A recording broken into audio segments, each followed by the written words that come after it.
Reka noneho tuganire kuri Kibeho nyuma y'amabonekerwa y'ingenzi. Kuva amabonekerwa y'abanyeshuri bo mu ishuri rya Kibeho yatangira, umushumba wa diyoseze yakurikiraniye hafi imigendekere y'ibyahaberaga mu buryo bunyuranye. Mu mizo ya mbere yabikoraga mu ibanga akoresheje abapadiri bakoraga ubutumwa muri paruwasi ya Kibeho. Umuyobozi w'ishuri Mama Germaine cyangwa abandi bantu yabaga yatumyeho abigambiriye. Hanyuma yasabye abapadiri bo mu karere k'ikenurabushyo ka Cyahinda paruwasi ya Kibeho iherereyemo kwisuganya maze bo ubwabo bagasuzuma neza imihindagurikire y'ibibera i Kibeho. Intambwe yakurikiyeho yabaye iyo gushyiraho utunama twihariye. Akambere kagizwe n'abaganga kashyizweho ku itariki 20 Werurwe muri 1982, naho akanama kagizwe n'abahanga muri teolojiya gashyirwaho ku itariki 14 Gicurasi muri uwo mwaka. Igihe yagenaga abagize akanama k'abahanga muri teolojiya, Musenyeri Gahamanyi yanababwiye ko ubuyobozi bwa Kiliziya ku isi bwamaze kumenyeshwa iby'amabonekerwa ya Kibeho.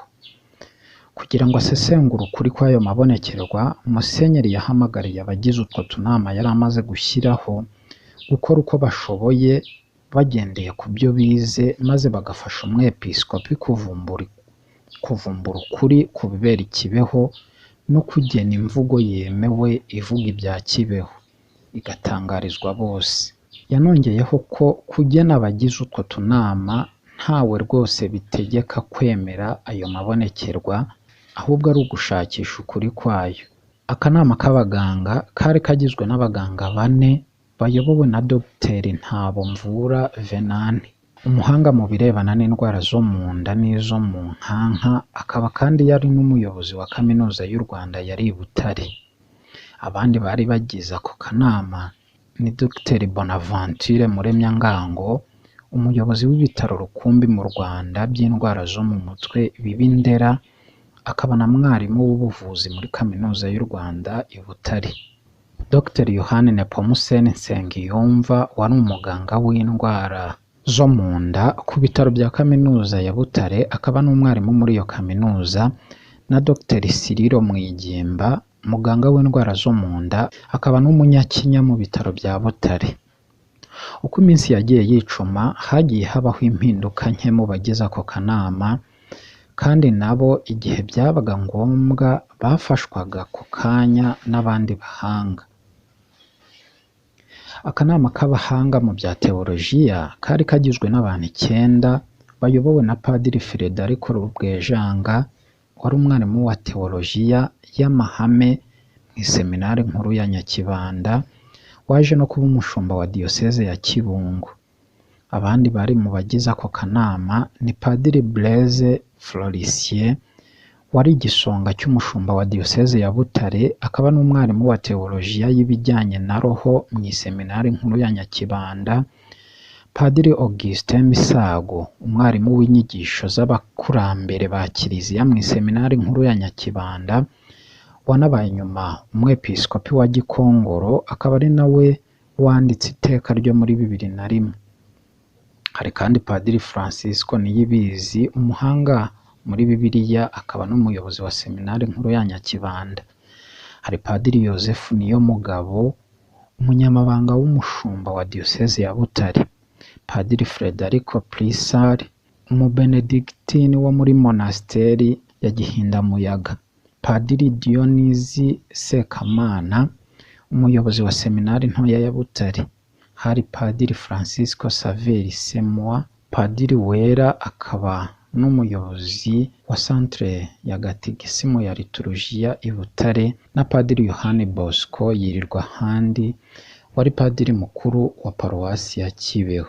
Kimwe n'akanama k'abaganga, aka kanama nako kagiye kabamo impinduka uko iminsi yagendaga yicuma.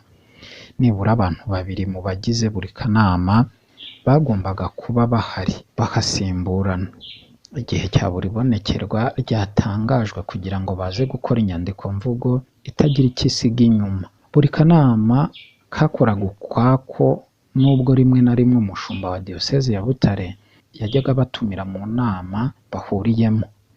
Imwe muri izo nama yabaye ku itariki 28 Nyakanga muri 1983, iya kabiri iba ku itariki 31 Werurwe muri 1984. Kugira ngo bagire gahunda imwe bagenderaho, abagize utwo tunama twombi bahisemo kwita ku bakobwa ba mbere 3 babonekewe na Bikira Mariya mu ishuri rya bene Bikira. Inyandiko ngufi za mbere zasohotse mu kinyamakuru cyitwa Dialogue n'igitabo cya Rutagarama byagaragaje uguhangana, uguserereza no kuregana byari hagati y'abari bashyigikiye ko amabonekerwa ari ukuri n'abageragezaga kuyasesengura bakanayavuga nabi cyane.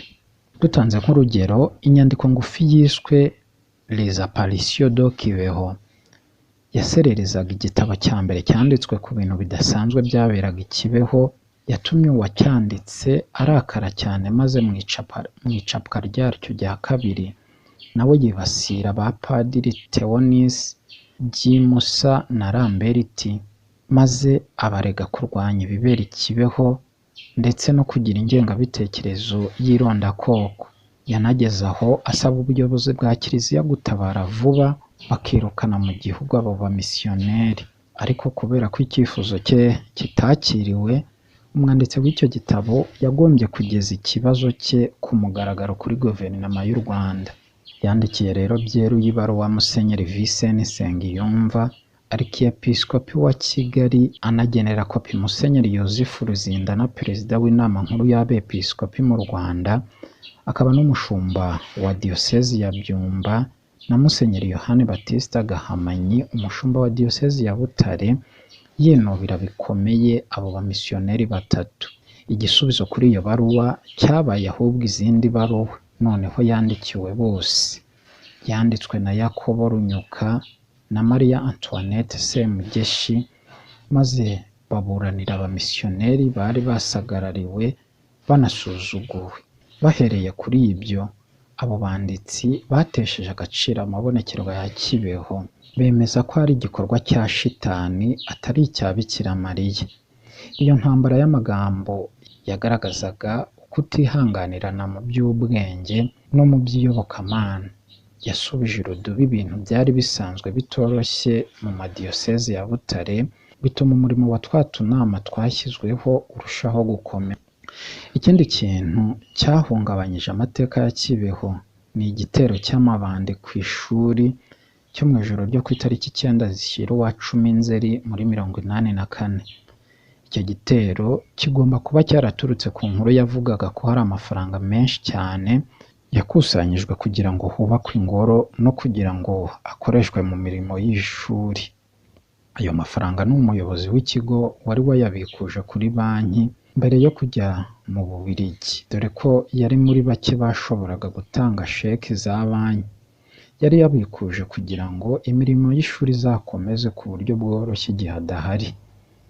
Mu ijoro, igico cy'abantu benshi bitwaje intwaro cyateye ishuri.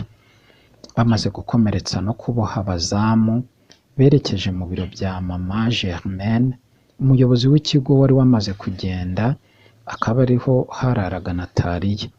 Ariko mbere y'uko binjira mu biro, Nataliya wumvaga ko ibintu byakomeye, yafashe imfunguzo zose z'utubati maze azijugunya munsi y'ibikoresho byari muri iyo nzu. Abajura binjiye mu biro batangiye gushakisha amafaranga, ariko kubera ko nta mfunguzo bari bafite kandi kumena utubati byabagoye, uburakari bwabo babucuburiye kuri Nataliya. Bamuteye ubwoba, bamutuka kandi bamubabaza, bakamutera imigeri, bakamukubita ibipfunsi, bakamukangisha kumufata ku ngufu no kumwica. Bamaze kubona igice cy'amafaranga no kunywa inzoga basanze mu biro, basohoka mu kigo bamusezeranya ko bari bugaruke mu kanya noneho bakamwica. Nataliya yishwe n'ubwoba arahungabana, maze akanguka ku munsi ukurikiyeho ari mu bitaro bya Butare mu cyumba cy'indembe. Havuzwe ibintu byinshi kuri icyo gitero cyibasiye ishuri, bagira n'aho bubahuka kuvangira no guharabika Nataliya.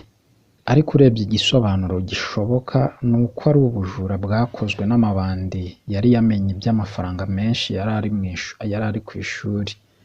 Nyuma y'ibyumweru bibiri, Nataliya yarabonekewe by'igihe gito ku wa 24 Nzeri muri 1984, bityo bigaragara ko Bikira Mariya bakiri kumwe kandi amurinda kugira ngo hatagira uwo ari we wese wamugirira nabi.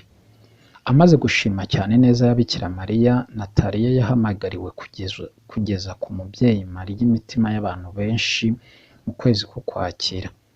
Benshi babonye icyo kintu nk'igitangaza gishya kibeho muri rusange.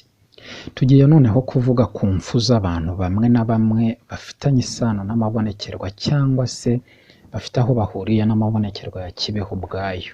Uwa mbere muri bo ni urupfu rutunguranye rwa Padiri Noheli Kiromba, wari wungirije Padiri mukuru wa Kibeho, akaba yari yarakurikiranye amabonekerwa menshi kandi kubera ko yari yakiranye ubwuzu n'ubwitange, yari yaratanze umusanzu we w'ibitekerezo n'ubugororangingo ku byanditswe kuri Kibeho. Umuyobozi w'ikigo Mama Germaine Nagasanzwe nawe yitabye Imana, asiga ubuhamya bwe n'ubufatanye yari yaratangiye na twa tunama tw'abasesenguzi bitarangiye. Uruhare rwe ni ubuhamya bwinshi yatanze, ni amajwi yabitse mu byuma bibika amajwi, ni ubuhamya mu mvugo bwajwe kwandikwa nyuma ndetse n'ubufatanye muri byinshi hagati ye na Orenfort. Ibyo byose bikaba byaragize uruhare rukomeye mu mitunganyirize y'uburyo inkuru y'amabonekerwa yasohotse mu binyamakuru byo mu Rwanda no mu kugena uko abantu bakwiye kuyakira haba mu Rwanda ndetse no mu mahanga. Yari umuntu ufite impano yo gushyira ibintu ku murongo, akaba yaranubashywe mu rugo rw'abihaye Imana no mu bakozi benshi n'abanyeshuri b'icyo kigo. Yari umuyobozi wubashywe n'ababonekerwaga, cyane cyane Nataliya wamubonagamo umuyobozi we wa roho. Niyo mpamvu inkuru y'urupfu rwe yamushegeshe. Abantu benshi bemeza ko kuba uwo mubikira yari ari i Kibeho muri biriya bihe byabaye umugisha mu mateka y'amabonekerwa ya Kibeho. Urupfu rwa se wa Alphonsine narwo rwagize ingaruka ku buzima no ku myitwarire ye. Yitabye Imana mu bintu bidasobanutse ku itariki 30 Nzeri muri 1984, aho yari atuye Ikizihira muri paruwasi ya Zaza. Ibyabereye i Kibeho byatumye mu Rwanda hose habaho igihiriri cy'ahantu havugwa amabonekerwa n'abavugaga ko babonekerwaga benshi cyane, kandi nubwo bitagifite ingufu nka mbere, n'ubu ibyo bintu biracyakomeza ndetse gahoro gahoro byavogereye n'ibindi bihugu biturutse ku murimo w'abamisiyonari ba Kibeho bagenda hose bamamaza ivanjiri. Impanuro zanditse, ibyanditswe n'intoki, ibitabo, amajwi yafashwe n'ubundi buryo bwose bwo gutanga inkuru bwagaragaye bwagiye buhererekanywa mu ntoki, binatera urujijo rukomeye mu bantu, cyane cyane mu bemera ba Kiliziya Gatolika, maze bigakingiriza ubutumwa bwa Kibeho. Hagaragaye ndetse n'ubutumwa bwaturutse muri Australia butanzwe na Musenyeri William Kaman wa Nowra, umushumba wa diyoseze ya Wollongong, nawe wavugaga ko abonekerwa. Yatangiye gutangaza ubutumwa bwe abinyujije mu nyandiko zinyuranye guhera muri 1984. Abayobozi ba Kiliziya Gatolika mu Rwanda batangaje ko badashyigikiye ubwo butumwa. Ikibeho imyaka y'igihumbi 1984 na 1985 yabaye igihe cy'akazi kenshi ku kanama k'abahanga mu bya teolojiya. Bakoze iperereza muri za paruwasi, mu miryango y'abihaye Imana, mu mashuri yisumbuye n'amakuru, kugira ngo bakusanye mu Rwanda hose ibivugwa bya mbere, ibitekerezo n'imbuto zikomoka kuri Kibeho. Ibyakusanyijwe byose n'ako kanama ni ibitekerezo birebana n'iterambere ry'amabonekerwa, byatumye ku itariki ya 30 Nyakanga muri 1986 handikwa ibaruwa ya kabiri ya gishumba ya Musenyeri Yohane Baptiste Gahamanyi ku birebana na Kibeho. Ibaruwa yiswe La deuxième lettre pastorale de Musenyeri Jean Baptiste Gahamanyi, évêque de Butare, sur l'événement de Kibeho. Muri iyo baruwa Musenyeri yashimiraga abagize akanama k'abaganga n'akanama k'abahanga mu bya teolojiya kubera ubwitange bwabo mu gusesengura ibyabaye Kibeho mu gihugu no hanze y'imipaka yacyo. umurimo wabo ugoye ku ishuri na kente zabo nyinshi mu misozi nibyo byatanze amakuru menshi kandi ya ngombwa yafashije mu icukumbura n'isesengura ryimbitse hagamijwe kugaragaza agaciro k'amabonekerwa. Yanibukije kandi ko nta mubonekerwa n'umwe yahaye uburenganzira cyangwa inshingano igendeye ku mategeko yo kwamamaza ubutumwa butangirwa mu mabonekerwa. Hanyuma aragiza abakristo bose Roho Mutagatifu abasabira urumuri kugira ngo bamenye neza ukuri. Yibukije guterana amagambo kwabayeho igihe hasohokaga inyandiko n'ibitabo bya mbere kuri Kibeho. Avuga ko yababajwe bikomeye n'ihangana ryagaragayemo urukundo ruke, rititaye ku bunyangamugayo no ku kuri, habe ndetse no kubaha inzego z'ubuyobozi za Kiliziya. Yahumurije abantu, yemeza ko noneho hagaragara umwuka w'amahoro no kumvikana. Musenyeri Yohani Batista Gahamanyi yemeye ukudasobanya kw'imihango yihariye ibera i Kibeho, ikaba yakwitabirwa na buri muturage waho ndetse na buri wese uhageze aje mu rugendo nyobokamana. Umuntu wese rero ashobora kuhaza akahavugira amasengesho yihariye, apfa kubahiriza gahunda rusange n'amabwiriza y'ingenzi agenga ubuzima bwa diyosezi. Ku birebana n'imirimo ihuza imbaga igomba kwemezwa n'umwepiskopi uyobora diyoseze, bijyanye no kugena abantu batoranijwe kugira ngo bayobore iyo mihango, amasakaramentu agomba gutangwa, ishingwa ry'ingoro ntagatifu n'ibindi. Umwepiskopi aremeza ko igihe cyabyo kitaragera, kubera ko isuzumwa rusange ry'ayo mabonekerwa ryari rigifite inzira ndende. Yagize ati aho imirimo y'akanama gasesengura igeze ubu, no kubera ko kandi ibibera i Kibeho bitararangira, ntibitwemerera kuba twafata uwo mwanzuro. Avuga ku maperereza yakozwe hose mu gihugu, Musenyeri yatangaje ibi bikurikira: hagaragaye abantu benshi bahindutse bikurikije ku mabonekerwa ya Kibeho. Hagaragaye kandi ukwiyongera kw'abasaba guhabwa isakaramento rya penetensiya, haba no gutera imbere mu kwiyambaza Bikira Mariya, n'umubare w'abavuga ishapule uba mwinshi cyane. Bityo rero yashishikarije abapadiri kwita cyane ku bujyanama bwa Roho mu bakristo bashinzwe, kugira ngo babasobanurire inzira ya nyayo mu byo kwiyambaza Bikira Mariya. Yanasobanuye isano rigomba kuba hagati yo kwiyambaza Bikira Mariya n'urukundo rwa Kristo n'urwa mugenzi wawe, kuko icyifuzo rukumbi cya Bikira Mariya ni ukubona abantu biyunga na Kristo bagakurikiza inyigisho ze. Musenyeri arakomeza ati niyo mpamvu nanone Bikira Mariya aganisha kuri Kristo, akayobora abantu inzira imuganaho, kandi akabashishikariza gushyira mu bikorwa ibyo abasaba, ari byo kubaka ingoma ya Data. Kwiyambaza Bikira Mariya gukwiye kugaragarira mu kwita kuri mugenzi wawe, ku butabera no ku rukundo. Mu rwego rwo gutanga inama no kugena ibigomba gukorwa mu gihe kiri imbere, Musenyeri yasabye ko bikwiye kugendera kure ibintu by'ubufindo.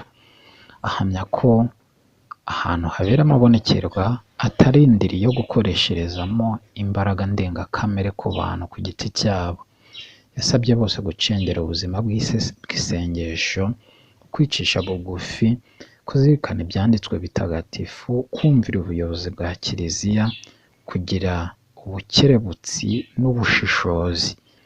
Ku birebana n'ingingo ngenderwaho mu gushungura ngo hamenyekane ikiri ukuri n'ikinyoma, Musenyeri yahamagariye bose kubigiramo ubwitonzi bukomeye, kubera ko buri kintu gisakurijwe mu ruhame ntabwo aba ari igitangaza, na buri muntu uvuga ko abonekerwa ntabwo aba yabaye intumwa y'Imana.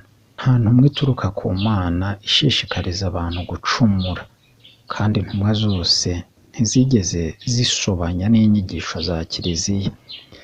Ahubwo ababonekerwa b'ukuri batangaza ubutumwa bw'ijuru budasobanya, mu bwiyoroshye no kumvira, nta gukurura wishyira, nta no kugerageza gucamo ibice amakoraniro y'abakristo. yanibukije ko nta gaciro bifite gushyigikira cyangwa guha agaciro cyane uruhare rw'abavuga ko babonekerwa ndetse no gutegeka abandi kugendera ku myemerere yawe cyangwa se kwigira umucamanza w'ukuri kw'ababonekerwa, kandi ibyo byarahariwe ubuyobozi bwa Kiliziya. Mu kurangiza iyo baruwa, Musenyeri yashishikarije bose gusaba urumuri rwa Roho Mutagatifu no gukomeza kwihangana, kuko Bikira Mariya mu rukundo rwe rwahebuje yita buri gihe ku bantu. Musenyeri yasabye abemera kurebera kuri Bikira Mariya bakarushaho gusingiza Imana no kugira uruhare mu mukiro w'isi. Gahoro gahoro Kibeho yabaye ahantu hakurura abanyamakuru, abahanga bakora ingendo nyobokamana atari abo mu Rwanda no mu bihugu bituranye narwo.